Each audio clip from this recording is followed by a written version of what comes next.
একা একা দুইটা বাচ্চাকে সামলানো কিন্তু মুখের কথা না, অনেক অনেক বেশি কষ্ট হয় আর অনেক বেশি পরিশ্রম করতে হয়। আসসালামু আলাইকুম, কেমন আছেন সবাই? একা একা কিভাবে আমি দুইটা বাচ্চাকে সামলাই সেটা নিয়ে আজকের ভিডিওটা থাকছে। এদিকে কিন্তু আমি ছোট মেয়েকে ঘুম পাড়িয়ে দিয়েছি, সেই সাথে বড় মেয়েকে লেখাপড়ার জন্য বসিয়ে দিয়েছি। তো ও এখানে লেখাপড়া করবে আর বাবু তো ঘুমিয়েই আছে। এই ফাঁকে আমি চলে যাব বাইরের কিছু কাজকর্ম করতে। বাইরের সকল কাজকর্মই পড়ে আছে, এখন পর্যন্ত আমি কিছুই করতে পারি নাই। তো এইদিকে দেখেন, আমি যে জামা কাপড়গুলো নেড়ে দিয়েছিলাম, তো এগুলো একদম শুকিয়ে গিয়েছে। এখন এগুলো একে একে সবগুলো নিয়ে রেখে দিব, আমি পরে এগুলোকে গুছিয়ে নেব। এগুলো গোছাতে গোছাতে আবার কিন্তু অনেকগুলো জামা কাপড় নোংরা হয়ে গিয়েছে।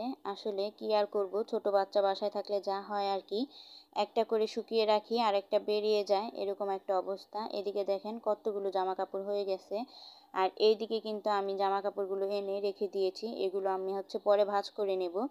যেহেতু একা একা কাজ করি, সময়ের অভাবে অনেক রকম কাজকর্মই করা হয় না, তো হিসেব নিকেশ করে কাজ করতে হয়, এটাই আর কি। যারা একা একা বাচ্চা সামলান তারা কিন্তু খুব ভালো করেই জানেন। দেখতেই পেলেন আমি জামা কাপড় উঠিয়ে আনতে আনতে এদিকে আমার মেয়ে কিন্তু ঘুম থেকে উঠে পড়েছিল আর এখানে শিস করে জামা কাপড় একেবারেই নোংরা করে ফেলেছিল। তো ওকে পরিষ্কার করে আবার কোনো রকমভাবে ওকে ঘুম পাড়িয়ে চলে এসেছি লতি কাটার জন্য।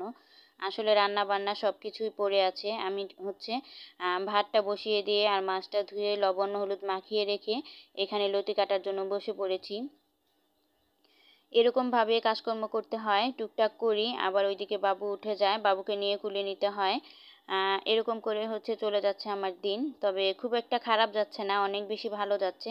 যেহেতু ছোট বাবুকে নিয়ে কিন্তু সময় খুব তাড়াতাড়ি চলে যায়, তাই না?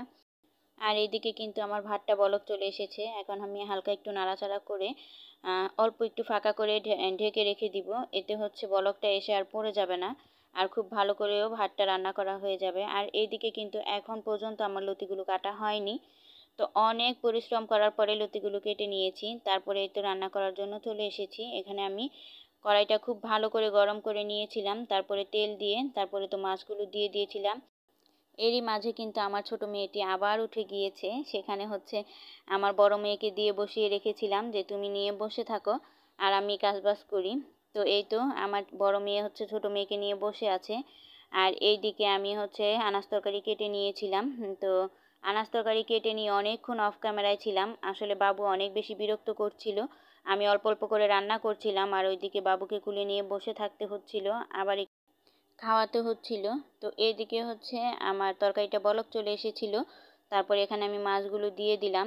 আসলে গাঁঠি দিয়ে যে কোনো মাছ খেতে আমার অনেক বেশি ভালো লাগে, আমি কিন্তু অনেক বেশি পছন্দ করি।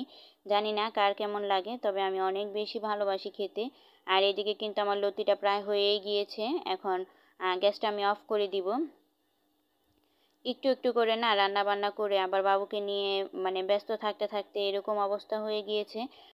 ভিডিও করা থাকলেও এডিট করার সময় পাই না একেবারেই, এরকম একটা অবস্থা। কি আর করব, ছোট মেয়েকে সামলিয়ে তারপরেই তো সকল কাজবাজ করতে হবে। তো এখানে কিন্তু আমি গোসল টোসল সেরে চলে এসেছিলাম খাবার খাওয়ার জন্য। বড় মেয়েকে তো আগেই খাইয়ে দিয়েছিলাম। তো এখানে আমি লতি দিয়ে ডালটা প্রথমেই খেয়ে নিলাম, তারপরে মাছ দিয়ে ভাত খেয়ে নিব।